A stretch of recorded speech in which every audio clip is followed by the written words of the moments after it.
본 방송 프로그램은 시청자가 직접 제작한 프로그램으로서 방송통신위원회와 시청자 미디어 재단의 방송통신 발전 기금으로 제작 지원되고 있습니다.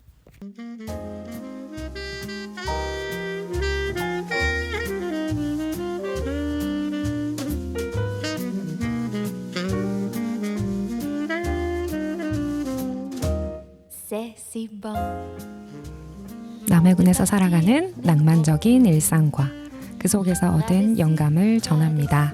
낭만 배달부 유로 오늘도 시작합니다.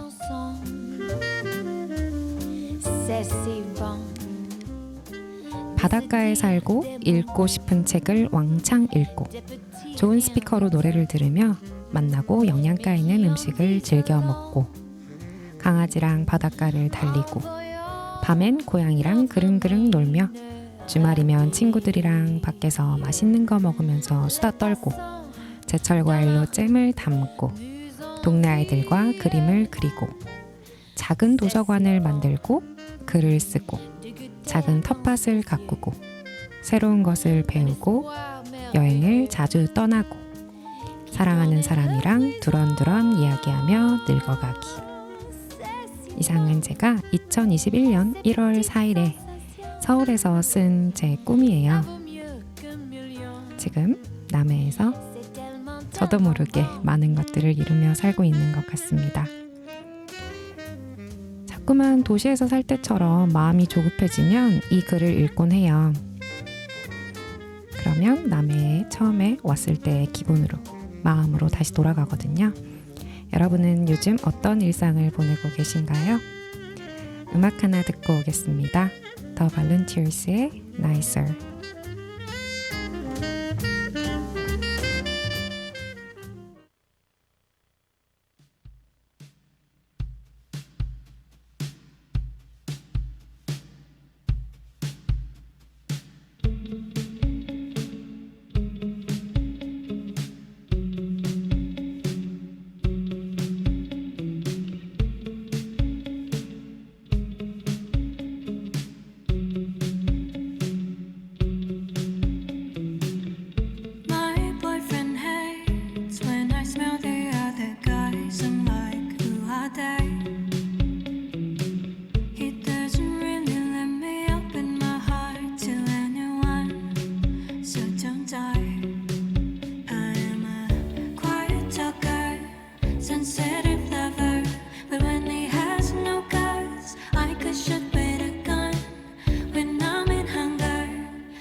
네, 더 발런티어스의 나이서였습니다.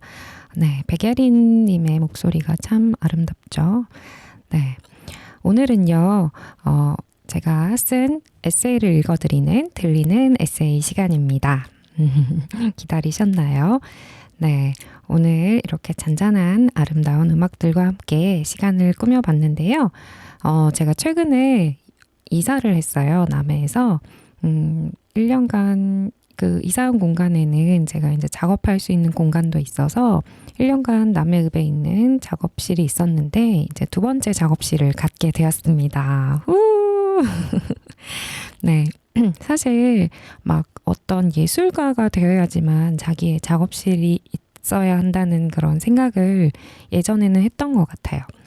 근데 이제는 저만의 그 즐거운 공간? 그러니까 우리 어른이들도 필요하잖아요. 우리만의 공간이. 그런 마음껏 하고 싶은 일들을 할 수 있는 그런 공간이 필요하다는 생각을 예전에도 했었어서 그때는 당시 제가 이제 살던 집의 방 하나를 작업실로 꾸몄던 적이 있어요. 그때 제가 썼던 글을 제일 먼저 읽어드리려고 합니다. 화가는 아니지만 나만의 첫 작업실 꾸미기. 영국 출신 소설가 겸 비평가인 버지니아 울프는 강연을 위해 여성과 픽션이라는 주제로 쓴 글을 발전시켜 집필한 명저 자기만의 방에서 픽션을 쓰려면 돈과 자기만의 방이 있어야 한다라고 주장했다. 울프는 이 책에서 천재는 일정 부분, 아니 상당 부분 만들어지는 것이고 이 과정을 위해서는 일단 경제적으로 안정되어야 하고 창작할 수 있는 물리적, 심리적 공간이 있어야 한다고 거듭 강조한다. 지금까지 50여 편이 넘는 소설을 출간하고 대부분의 작품을 베스트셀러 리스트에 안착시킨 미국 최고의 이야기꾼, 소설가 스티븐 킹도 그의 창작론에 대해서 이야기하는 책 유혹하는 글쓰기에서 대부분의 사람들은 자기만의 장소에서 가장 잘 쓴다며 이 자기만의 공간과 세상을 분리시킬 하나의 문과 그것을 닫을 마음이 창작을 위해서는 가장 필요하다고 말했다. 여러분은 이 문을 닫을 용의가 있어야 한다. 문을 닫는다는 것은 여러분의 결심이 진심이라는 것을 온 세상과 자신에게 공언하는 일이다. 유혹하는 글쓰기 189페이지 스티븐 킹 지음 김영사. 자신만의 방으로 문을 닫고 들어간다는 것은 창작을 하겠다는 의지를 보여준다. 다른 사람에게 뿐만 아니라 자기 자신에게도.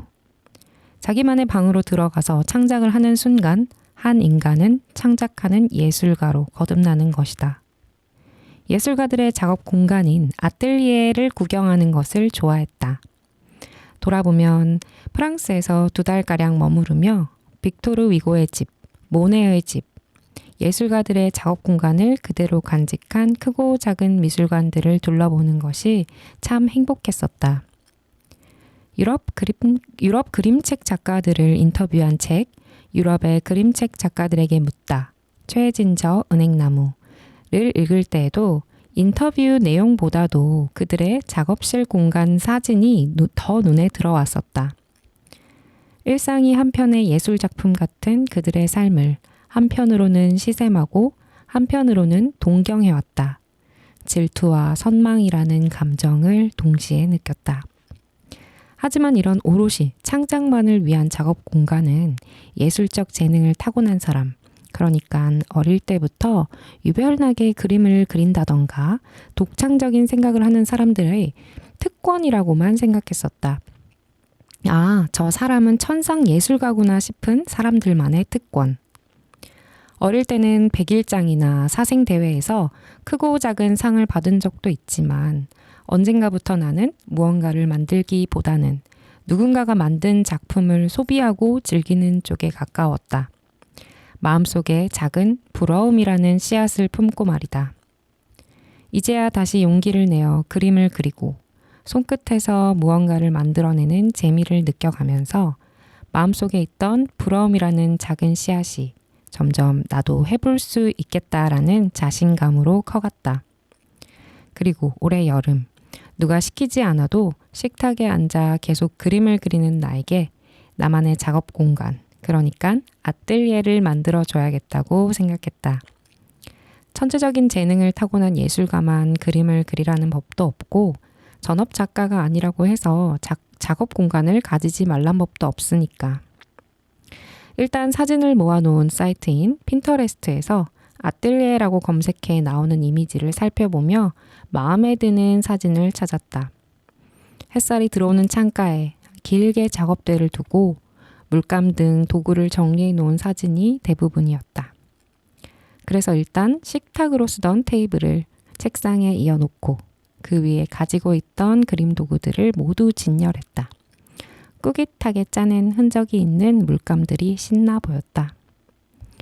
집안에서 내 취향인 물건들을 모아 작업대에 신중히 올려두는 과정이, 그려뒀던 그림을 하나하나 벽에 붙여놓는 일들이 너무 벅찼다.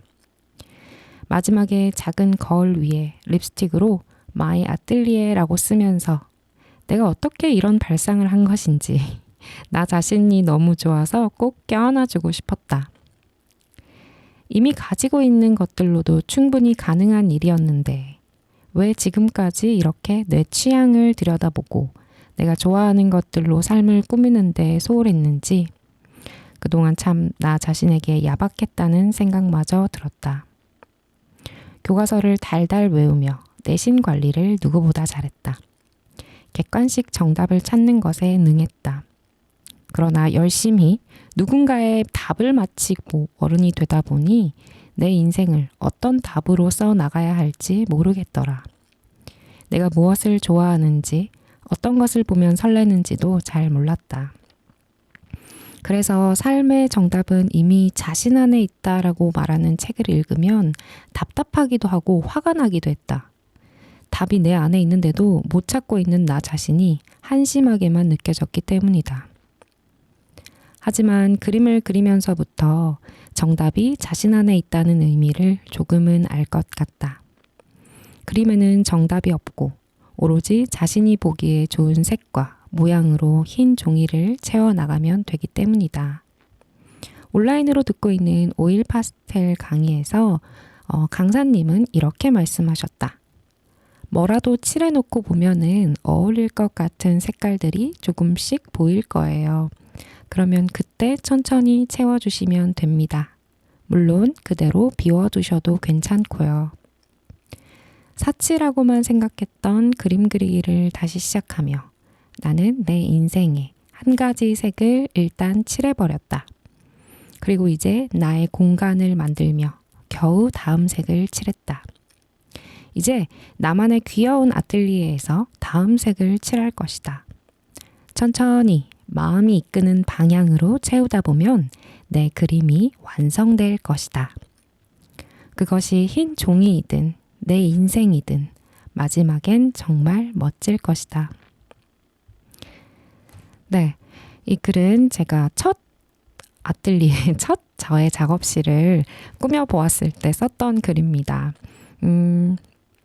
이때는 당시에 이제 취미로 그림을 그리는 것을 좋아해서 자주 그림을 그릴 때였어요. 글을 쓰는 것도 좋아하는데 그림 그리는 것도 좋아하거든요.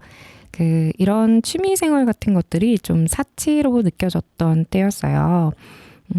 먹고 사는 일에 더 열심히 해야 되지 않을까라는 생각들이 좀 머릿속에 가득 차 있었기도 했었고, 그러다 보니까 늘 뭔가 하고 싶었던 일들은 좀 뒷전이었는데 이때 공간을 만들어서 나만을 위한 시간을 좀 가져야겠다라는 결심을 하고 네, 식탁을 막 책상에 붙여서 저만의 그림도 그리고 글도 쓰는 공간으로 만들었었는데요.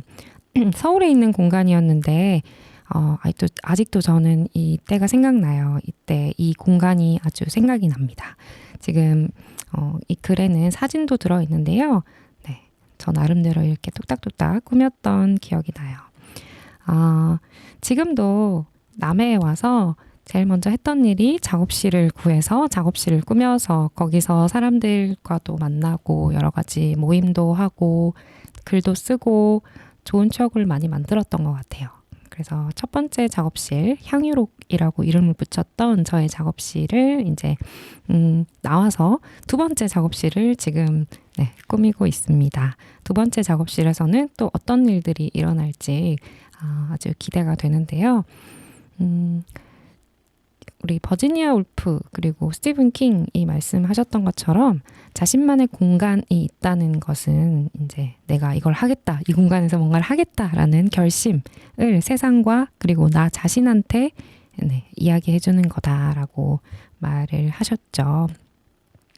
그런데 공간이 현실적으로 갖기 어려우신 분들도 아마 많으실 거예요. 그래서 그럴 때는 뭐 책상, 나만의 책상, 그 스티븐 킹 그분도 처음에 집필을 하실 때 그렇게 하셨다고 해요.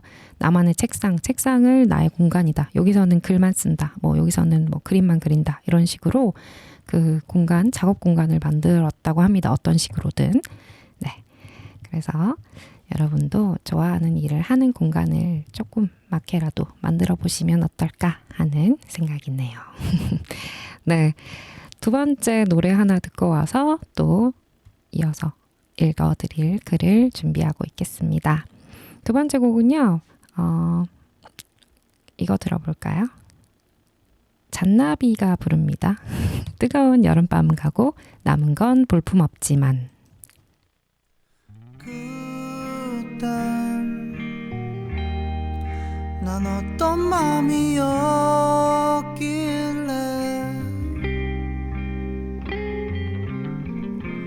내 모든 걸 주고도 웃을 수 있었나.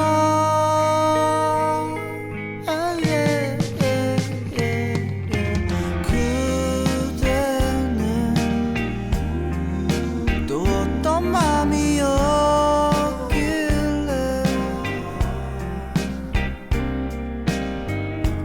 그 모든 걸 갖고도 돌아서 버렸나.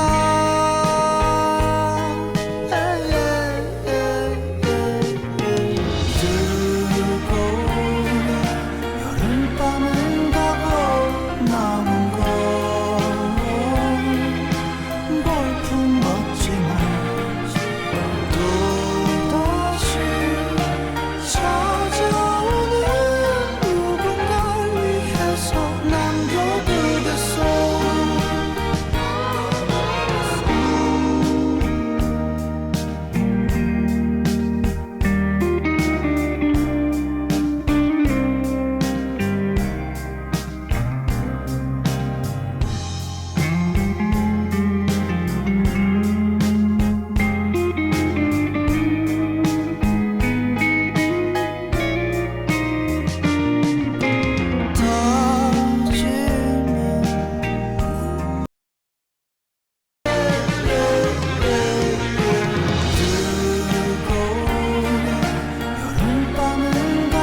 네, 잔나비의 뜨거웠던 여름은 가고 남은 건 뜨거운 여름밤은 가고 남은 건 볼품없지만 듣고 오셨습니다. 참 좋아하는 곡이에요. 여름과 잘 어울리는 곡이죠. 여름이라기보다는 여름에서 가을 갈 때 들어도 좋을 것 같고 잔나비의 곡들은 다 여름과 잘 어울리는 곡인 것 같습니다. 두 번째로 제가 읽어드릴 글은요. 제가 참 좋아했던 드라마가 있었는데요. 여러분도 드라마 좋아하시는지 모르겠는데 작년에 방영했던 나의 해방일지라고 하는 드라마 보셨나요? 저는 참 재밌게 봤어요.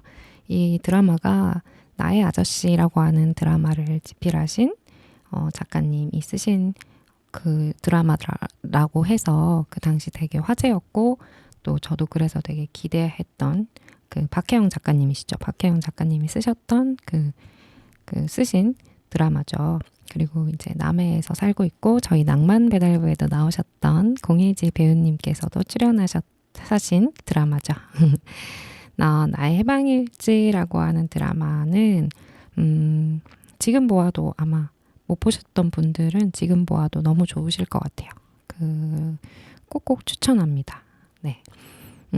나의 해방일지를 보고 나서 제가 썼던 글인데요. 작년에 이제 남해에 와서 나의 해방일지를 제가 드라마를 정주행하고 하루 만에 거의 다 본 것 같아요. 다 정주행을 하고 썼던 글입니다. 이 해방일지에서 연미정이라고 하는 주인공 김지원 배우님이 연기하신 연미정이라고 하는 배우분이 했던 말들이 참 마음에 많이 와닿았었어요. 그래서 주인공이 했던 말들이 너무 공감이 가기도 하고 나도 비슷한 생각들을 했던 때가 있어서 그리고 남해에서 즐겁게 살아가고 뭐 작업실도 그때 있었고 재미있게 살아가고 있었는데 마음 한구석이 약간 뭐랄까 조금 뭔가 부족하다라는 생각을 했던 것 같거든요. 그게 무엇일까? 그 알 수 없는 공허함은 무엇일까라는 생각들을 하면서 썼던 글입니다. 읽어드릴게요. 미정이는 살아서 천국을 볼 수 있을까? 드라마를 볼 때 초반 몇 회는 연속으로 몰아서 보는 것을 좋아한다. 드라마 속 세계관으로 깊숙이 들어가서 인물들과 같이 웃고 우는 것이 드라마를 보는 재미 아니겠는가? 그래서 한 달에 하루 이틀 정도는 나를 잡고 하루 종일 드라마를 몰아본다. 다른 사람의 인생에 깊이 발을 들여넣어 보는 것이다. 남해에 와서는 드라마를 통 보지 않다가 이번 달에는 드라마 나의 해방일지 속 주인공 연미정의 인생에 흠뻑 빠져 있다. 나의 아저씨를 쓰신 박혜영 작가님의 차기작이기도 하고 좋아하는 배우분들이 잔뜩 출연한다고 해서 이건 꼭 봐야지 하면서 벼르고 있던 드라마였다.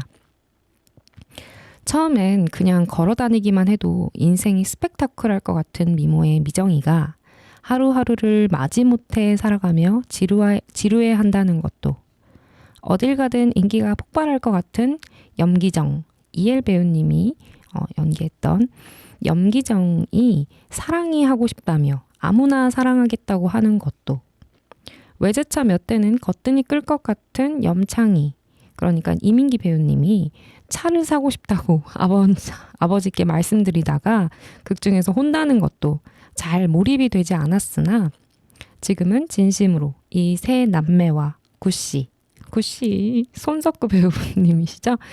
그 구씨 드라마 속 모든 인물의 삶을 애정하고 응원하고 있다. 그들의 짠함이 꼭 나의 짠함 같아서 이 드라마를 보면 꼭 내 속에 있는 여러 가지 짠함이 각기 다른 사람이 되어 연기를 하고 있는 것 같다. 사는 것이 지루하고 인간들이 싫다가도 아무나 사랑하고 싶고 주변 사람들에게 잘하며 성실하게 살려다가도 다른 사람들 눈에 그럴싸해 보이는 일에 눈이 돌아가는 내 속의 짠함들이 미정이, 기정이, 창희가, 구씨가 되어 살아가고 있는 것이다. 그러니 누구도 안쓰럽지 않을 수가 없다. 하지만 그 중에서도 미정이와 구씨가 가장 안쓰럽다. 기정이와 창의는 칭얼대고 짜증내고 표현하며 쏟아내는데 저 둘은 입을 꾹 다물고 혼자서 꾸역꾸역 견뎌내니까.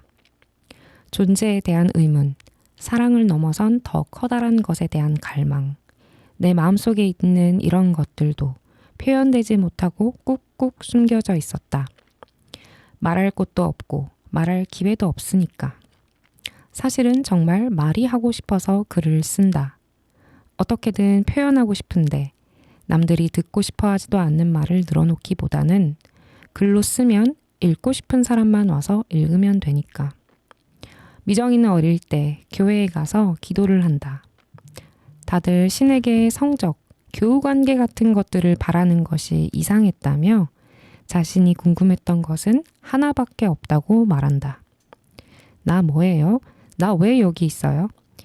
91년 전에도 존재하지 않았고 50년 후면 존재하지 않을 건데 이전에도 존재했고 이후에도 존재할 것 같은 느낌. 내가 영원할 것 같은 느낌. 그런 느낌에 시달리면서도 마음이 어디 한 군데도 한 번도 안착한 적이 없어. 이불 속에서도 불안하고 사람들 속에도 불안하고 난 왜 딴 애들처럼 해맑게 웃지 못할까? 난 왜 늘 슬플까? 왜 늘 가슴이 뛸까? 왜 다 재미없을까? 인간은 다 허수아비 같아. 자기가 뭔지 모르면서 그냥 연기하며 사는 허수아비. 어떻게 보면 건강하게 잘 산다고 하는 사람들은 이런 모든 질문을 잠재워 두기로 합의한 사람들일 수도. 인생은 이런 거야 라는 어떤 거짓말에 합의한 사람들. 난 합의 안 해. 드라마 나의 해방일지 11화 중. 나도 그것이 늘 궁금했다. 나 왜 여기 있어요가 왜 사는가 보다 어떻게 사는가가 중요하다며 어떻게 살지를 고민하라는 대답에 합의할 수 없었다. 왜 사는지 모르는데 어떻게 사는지를 대체 어떻게 정한단 말인가. 마음속 끝까지 행복한 적이 없고 아무리 아름다운 것을 보아도 마지막엔 쓸쓸했다. 부모님과의 애착관계 때문이라고도 하지만 부모님의 넘치는 애정 표현을 받았고 그것을 온전히 다 느끼고 있다고 가정한다고 하더라도 나는 여전히 궁금할 것 같다. 사랑을 하러 왔다고? 세상에 사랑보다 중요한 것은 없다고? 그렇다면 왜? 왜 사랑을 해야 하는데? 왜 굳이 태어나서 사랑을 해야 하는 것일까? 그것이 얼마나 좋은 것이길래. 마치 너무 재미있었던 영화를 친구들에게 추천해 주듯 우리는 사랑을 추천받기 위해 이 세상에 온 것일까? 남해 내려온 뒤 그 좋아하던 바다를 실컷 보고 있다. 파도는 그저 뒤에서 떠밀려 와서 해안가에서 철썩하고 부서지곤 돌아갔다. 파도는 왜 치는 것일까? 바람 때문에? 그렇다면 바람은? 기압차 때문에? 마치 인간이 파도 같다는 생각을 했다. 거대한 힘에 의해 밀리고 밀려서 철썩하고 하얗게 부서질 때까지 살아가다 돌아가는 존재들. 어디서부터 밀려오는 것인지는 모르지만 뒤에서 밀려서 앞으로. 시간은 앞으로 흐르고 겪어내야 할 것들은 겪어내야 하니까. 남해 내려온 뒤 히피펌도 하고 꼬불꼬불한 파마입니다. 코에 피어싱도 해보고 글도 쓰고 듣기 싫었던 이름까지도 바꿨다. 정말 하고 싶었던 것들을 남김없이 하고 있는데도 어딘가 한 구석이 허전했다. 하루의 대부분을 내가 하고 싶었던 일을 하고 있는데도 이상하게 어딘가가 빈 것 같았다. 좋아하는 자연을 실컷 보면서 글을 쓰는 것이 답인 줄 알았는데 여전히 마음속 저 밑바닥까지는 행복하지가 않았다. 분명 채워져 가고 있는데 아주 작은 구멍이 여전히 남은 느낌. 다행히 채우는 속도가 새는 속도보다 빨라서 물이 차오르곤 있지만 어떻게든 그 구멍을 막아야 할 것 같은 느낌이었다. 그 구멍은 무엇이고 어떻게 막아야 할까? 나를 갉아먹던 일을 그만두는 것도 답이 아니고 좋아하는 일을 하는 것도 답이 아니라면 무엇일까? 운동도 하고 건강한 음식도 챙겨 먹고 있는데 나의 해방일지 속 미정이는 자신이 한 번도 채워진 적이 없다며 구씨에게 자신을 추앙해 달라고 요구한다. 높이 받들어 우러러 봐 달라고. 사랑으로는 안 되고 추앙을 해달라고. 그저 소중히 여기기만 해서는 안 되고 높이 우러러 봐 달라고 말한다. 박혜영 작가님이 찾으신 구멍 막는 법은 추앙이었을까? 사랑으로는 안 되고 추앙을 해야 하는 것일까? 사랑에는 미움도 있지만 추앙에는 미움이 없다. 10점짜리 인간이라도 없는 90점을 질책하기보다는 가진 10점을 보며 대단하다고 하는 것이 추앙이다. 얼마 전 동네에서 경로잔치가 열려서 거기서 노래를 부르게 되었다. 무슨 노래를 불러야 내 노래 실력을 뽐낼 수 있을지 한참을 고민하다가 내가 참 얌체 같다는 생각이 들었다. 내가 해드린 것이 무엇이 있다고 어르신들이 내게 찬사를 보내야 하는가? 무슨 노래를 부르면 어르신들이 즐거워하실까? 고민의 방향을 바꾸었다. 받으려는 마음이 쥐고 싶은 마음으로 바뀌니 하나도 떨리지 않았다. 거대한 물고기 회가 보답으로 돌아왔다. 자연은 솔직하다. 가물면 말라붙고 장마가 들면 녹아 없어진다. 바람이 불면 흔들리고 자기가 피어야 할 때 피며 져야 할 때는 진다. 남해를 생각하며 목걸이를 하나 만들었다. 남해 시금치 색깔 줄에 시금치 뿌리색 펜던트를 엮어. 나는 남해에서 지내면서 무언가를 추앙할 수 있게 된 것일까? 얌체처럼 내가 가질 것만 생각하며 살았는데 이제는 손가락을 접으며 계산하고 싶지 않다. 지금까지 꽉 쥐려고 해도 줄줄 새기만 했는걸. 그냥 손을 풀어 다 주고 싶다. 작은 풀꽃마저도 나를 위로하는 이곳에서. 다 소진해야지. 바닥까지 걸어 모아서 모든 것을 추앙하며 살아봐야겠다. 하얗게 부서지는 순간까지.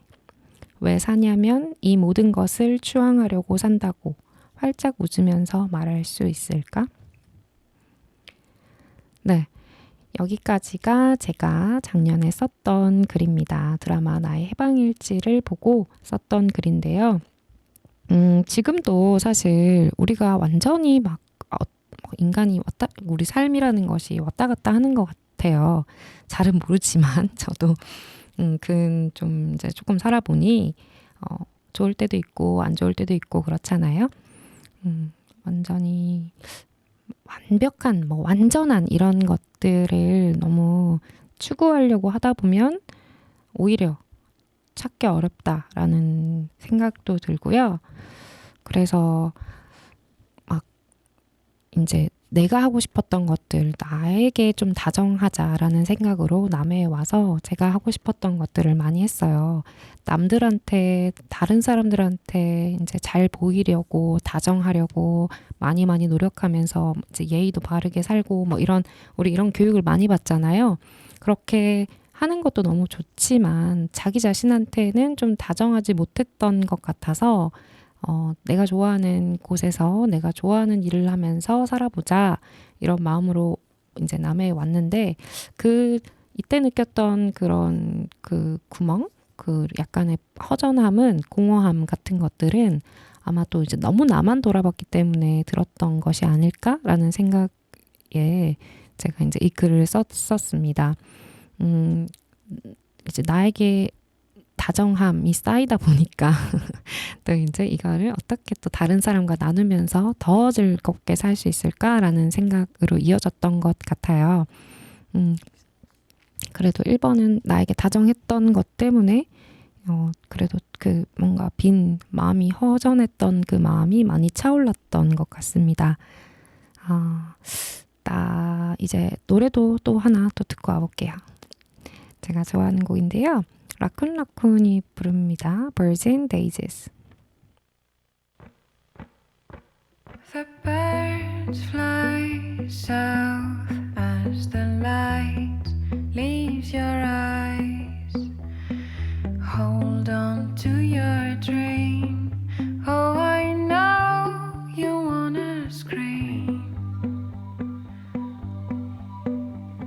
the day you're born, you're just a flower on your own, waiting for the sun to blossom, hoping to break through the storm.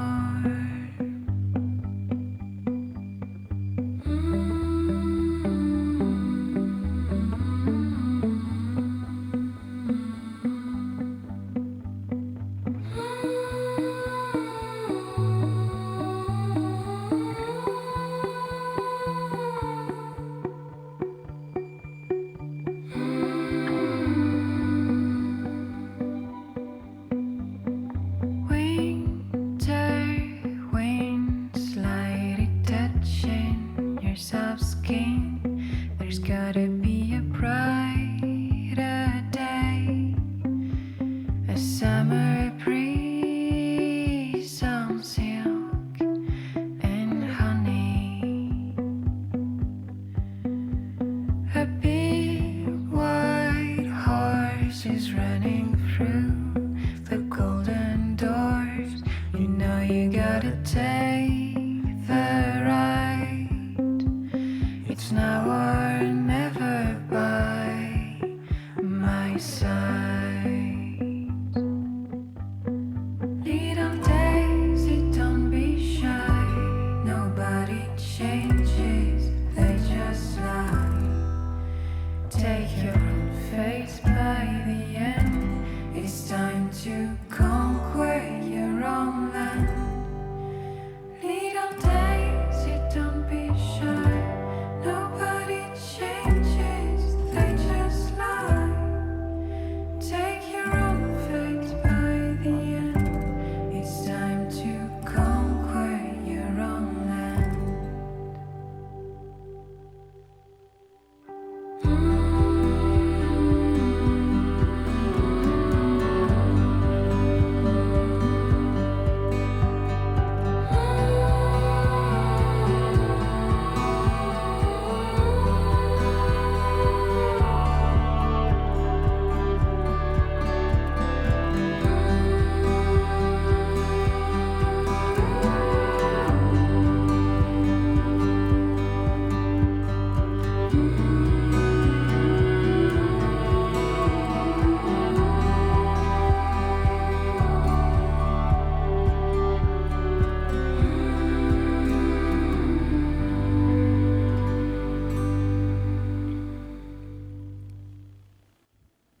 네, 라쿤라쿤의 Birds and Daisies 노래 너무 좋죠. 너무너무 좋지 않나요? 네, 저는 제가 이제 선곡한 노래를 꼭 들려드리고 싶거든요. 많이 많이 들어주셨으면 좋겠어요. 그래서 제 글도 그런데 이 노래를 꼭 들어주셨으면 좋겠어요. 네, 저는 이제 음악 스트리밍 서비스를 하나 이용을 하면서 이제 듣다가 좀 알고리즘이 추천해주는 곡들이 계속 흘러나오는 그런 어플이거든요. 그래서 듣다가 좋다 하면은 그거를 이제 좋아요를 누르면은 그게 한 곳으로 모여요.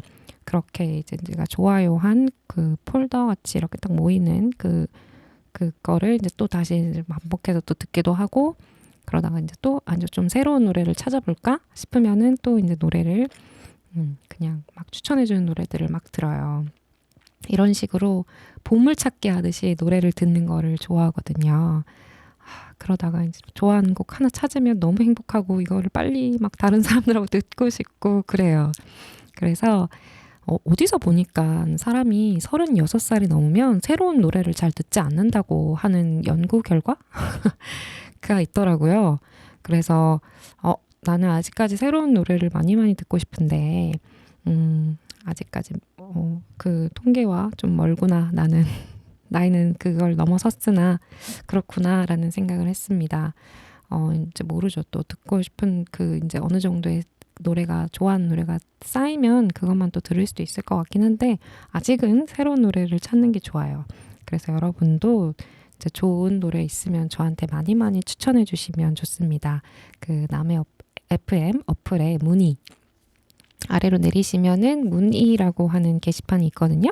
거기에 뭐 신청곡이나 사연 올려주시면요. 제가 소개해드리도록 하겠습니다. 네. 특히 노래, 음악. 여러분이 이 노래 너무 좋아요 하면서 좀 추천 많이 해주셨으면 좋겠어요. 저는 네. 음악이 너무 좋아요. 일어나면 계속 음악 틀어놓고 있는데 여러분은 어떠실지 모르겠습니다. 그 제 꿈 중에서 아까 오프닝 때 말씀드렸던 제가 썼던 꿈의 어떤 삶에도 좋은 스피커로 노래 듣기가 있거든요. 그래서 지금 남해에 와서 제일 처음 했던 일이 제가 갖고 싶었던 스피커를 사는 거였어요. 부담스러운 가격이었지만 사자. 이건 내가 하고 싶은 거니까 하면서 샀었습니다. 그래서 그걸 사서 그걸로 같이 재즈도 듣고 막 했었던 그 스피커인데요. 그 스피커를 이번에 이사할 때도 가장 소중히 끌어안고 이사를 했어요. 가장 중요한 아이이기 때문에 나의 소중한 스피커. 네. 첫 저의 이제 스피커이기 때문에 네, 그 스피커로 음악을 듣는 거를 참 좋아합니다. 여러분은 어떤 것들을 일상에 많이 넣고 계신가요?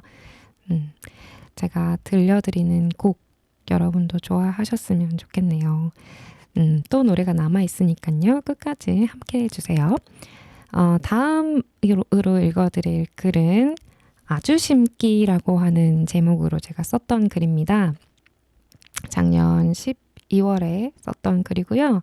아주심기라고 하는 게 이제 그 영화 리틀 포레스트라고 하는 김태리 배우분이 주연했던 영화가 있잖아요. 제가 이제 귀촌한다 했을 때 사람들이 다 리틀 포레스트 같이 사는 거라고 이제 생각을 서울 친구들은 하는데 저는 그렇게 살고 있지는 못하고 그렇게 이제 부지런하게 음식을 하고 막 텃밭을 가꾸고 이런 것들을 하고 싶은데 못해서 능력이 부족하기 때문에 그렇게까지는 안 되고 이제 겨우겨우 밥해 먹고 이러고 있는데 네 그렇기 때문에 그 삶과는 좀 거리가 멀지만 그렇게 살아가려고 노력하는 삶이긴 해요. 그런 아직까지도 막 시간이 왜 이렇게 막 아깝게 느껴질까요? 요리를 하는 그 행위가 너무너무 좋은 행위인데도 나 혼자 먹겠다고 막 뭔가를 막 차리고 하는 것들이 아직도 그게 잘 안 돼요. 어제도 제가 영화를 하나 봤는데 사랑이야라고 하는 영화였거든요. 그 영화가 이제 미국인이 스페인 식당에서 미국에 있는 스페인 식당에서 그 요리 수업 같은 걸 들으면서 일어나는 일이었거든요. 스페인 사람 그 셰프가 요리를 막 알려주는데 요리는 오감을 다 자극하는 아주 멋진 멋진 일이다라는 것들을 막 얘기를 해주시거든요. 그게 그렇지 요리가 그렇지 하면서도 요리에 이렇게 시간과 에너지를 쓰는 것이 누가 차려준 거 먹고 싶다. 이런 생각을 맛있게 먹는 건 자신 있거든요. 그걸 전 또 먹고 또 먹고 해서 이제 진실 DJ와 함께 하고 있는데 여러분 먹고 또 먹고 먹도도 많이 사랑해 주세요. 의식의 흐름대로 지금 말씀드리고 있네. 먹고 또 먹고는 네, 금요일 날 또 방송이 되니까요. 많이 들어주시고요. 보이는 라디오를 통해서도 들으실 수 있습니다. 네. 이제 다시 돌아가서 그 아주심기라고 하는 그 글인데요. 아주 심는 게 이제 양파를 그 농사를 지을 때 그 마지막에 영화 마지막 부분에 나오는 이야기거든요. 제가 이제 글을 읽어드리면서 그 아주심기에 대한 그 내 이야기도 같이 해드릴게요. 왜 이 글이 아주심기라는 제목을 가지고 있는지 아주심기 읽어드리도록 하겠습니다. 그는 서울 중심 한남동 한 복판에 살았다. 그의 집을 드나들 때 사람들에게 눈인사하며 나는 정말 한 번도 뿌듯함이나 당당함을 느끼진 않았나? 그와 함께 걸어다니며 트로피를 손에 쥔 사람처럼 굴지는 않았었나? 외모, 재력, 능력까지 나는 모든 것을 평가하는 사람이었다. 그것들로부터 가장 멀리 떨어진 사람인 양 굴었지만 그것들이 주는 편안함과 우월감을 누구보다 원하고 있었다. 그는 그 사실을 누구보다 잘 알고 있었다. 내가 떠나지 않을 정도로 딱 견딜 수 있을 만큼 심술을 부리곤 했으니까. 그래도 온통 황금색으로 도금한 그 텅 빈 남자를 손에 꼭 쥐고 놓지를 못했다. 트로피 안엔 사랑이 없었음에도. 그는 오랜 공복에 바스락 씹어먹은 김 한 장 같았다. 짭조름한 바삭함에 눈이 번쩍 뜨였으나 절대로 나를 배불리진 못했다. 그는 캐나다인이었다. 캐나다에서도 퀘벡 출신이라 프랑스어가 모국어였지만 영어도 유창하게 구사했다. 중국어도 읽을 수 있고 스페인어도 일상 회화 정도는 가능하며 불어도 할 수 있으니 이태리어도 곧잘 했다. 지금은 미국으로 떠났지만 한국에서 지낼 땐 한국어 공부도 열심히 했다. 늘 무언가를 열심히 하는 친구였다. 이직 준비를 하면서도 새벽 6시에 일어나 운동을 하고 한국을 떠나게 된 이후에도 한국어 공부를 손에서 놓지 않았다. 스쿠버 다이빙 자격증도 있고 MBA 자격증도 있고 똑똑하고 매사 열심히인 사람이었다. 하지만 완벽주의 성향이 있는 아버지 밑에서 자라서 그런지 만족이라곤 몰랐고 비꼬기를 좋아했으며 감정 표현엔 늘 서툴렀다. 나 역시 다소 엄격한 부모님 밑에서 자라서인지 그런 그가 이해되기도 하고 한편으로는 안쓰럽기도 했다. 내가 사랑을 표현하면 그는 냉소적인 유머로 상황을 모면하곤 했는데 나와 헤어질 수밖에 없었던 출국날엔 종로 한복판에서 눈물을 쏟아 나를 당황시켰다. 이 정도의 마음인데 왜 그리도 표현을 하지 않았을까? 되받지 못하는 나의 애정 표현만이 우리 사이를 낙엽처럼 뒹굴었는데 눈 내리는 종로에서 우산으로 얼굴을 가린 채 눈물을 흘리는 그가 애처로웠다. 트로피 안에 무엇이 들어있는지 보지 않으려고 했던 것은 내가 아니었을까? 사랑의 말을 자주 듣지 못한 사람들은 아예 그 말을 하지 못하거나 그 말을 듣길 바라며 조건적으로 남들에게 사랑을 표현한다고 한다. 전자이거나 후자이거나 마음이 쓸쓸한 것은 매 한 가지이다. 그 시절 우리는 쓸쓸했다. 이제 그는 미국 보스턴에 살고 있다. 나를 만나고 얼마 안 되어 직장에서 해고 통보를 받아 혹시 내가 악연인가 싶어 걱정스러웠지만 결국 원하는 곳에 가서 잘 지내고 있다. 코로나 때문에 전 세계가 고통받고 있었으니 그 아름다운 도시도 예전 같진 않겠지만 서울은 너무 복잡하니까. 그는 보스턴으로 떠나자마자 나를 미국으로 초대했었다. 함께 뉴욕에서 크리스마스를 보내고 자기 어머니가 계신 마이애미에서 휴가를 보내자고. 믿을 수 없는 그의 제안에 마음이 구름처럼 떠올랐다. 형체도 없는 마음이 너무 떠올라서 주체할 수조차 없었는데 그는 곧 다시 생각해보니 자기는 아무것도 약속해줄 수 없다며 말을 바꾸었다. 여행은 와도 괜찮지만 미래를 약속할 수 없으니 서로 마음만 아플 것 같다고. 지금 돌이켜보면 그는 솔직했을 뿐인데 그 당시에 나는 그가 아주 비겁하다고 생각했다. 경찰서에 가서 국제 면허증도 만들고 2년짜리 미국 비자도 받았는데 결국 미국 땅을 밟지 않았다. 그를 보지 못하는 사실에 슬프기보다는 자존심이 상했기 때문이다. 자존심이 상하면 끝난 것이다. 상대가 나를 대우해주기만을 바라면 이미 막판까지 간 것이라는 것을 알고 있다. 그를 3번째 만났을 때 그가 최근 사랑에 아파하고 있다는 것을 알았다. 그리고 만남을 이어가면서 그가 그때까지도 많이 아프다는 것을 알았다. 외롭지만 뜨겁지는 않은 마음은 누군가를 상처 입히고야 만다.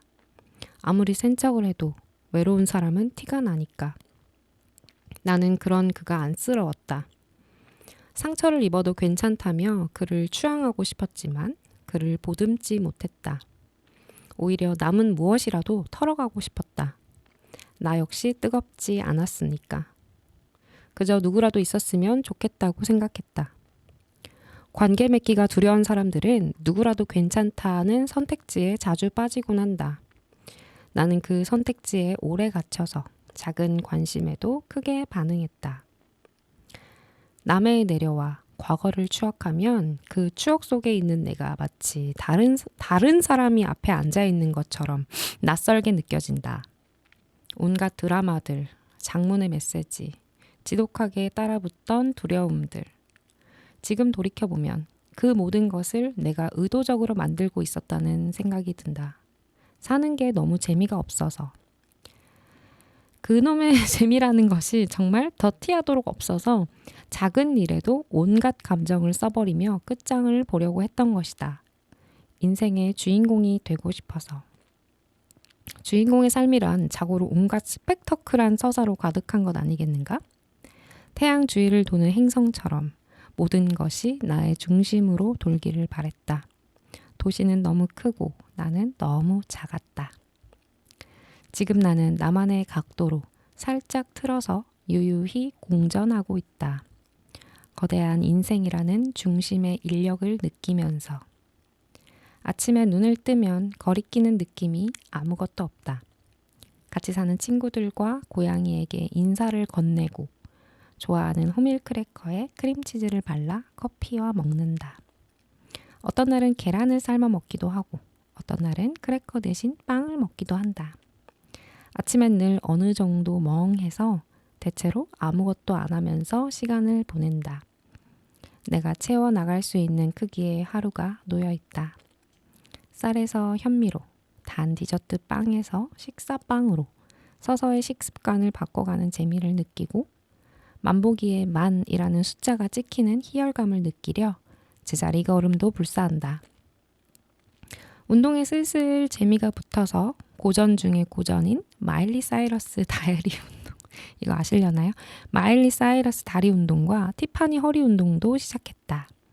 클래식은 영원하다. 마일리 사이러스 다리 운동을 하고 나면 마치 갓 태어난 새끼 기린처럼 걸어 다니게 된다.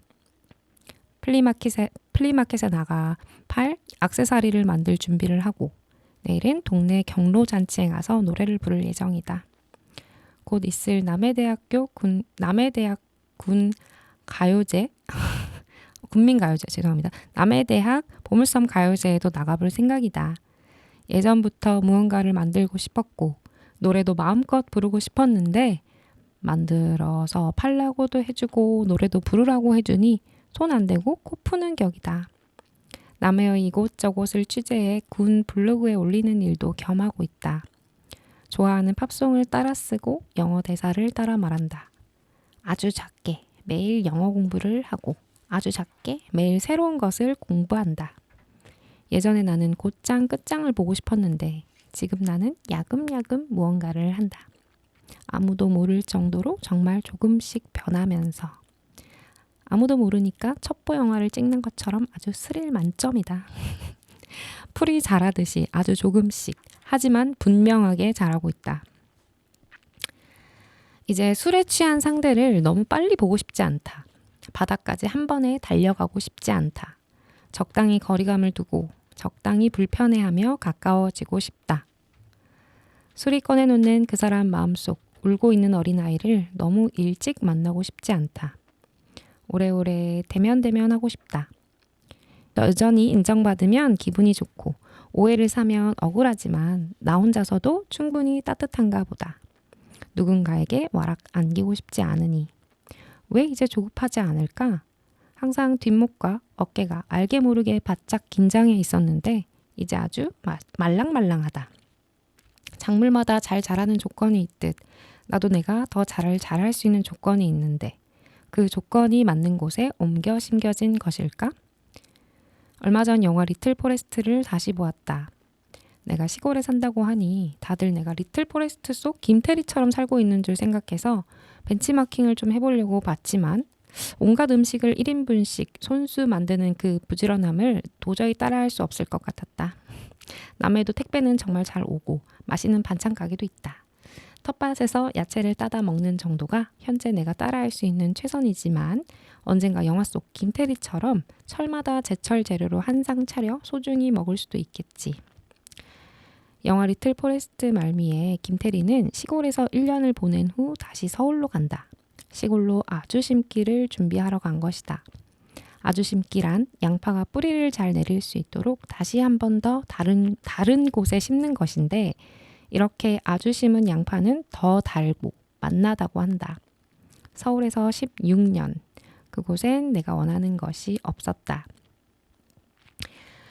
동네 이웃 주민 하나 제대로 알지 못한 채 이중 도어 록으로 문을 잠그고 작은 모니터 속 세상을 보며 배달 음식을 먹는 것도 재미가 없었다.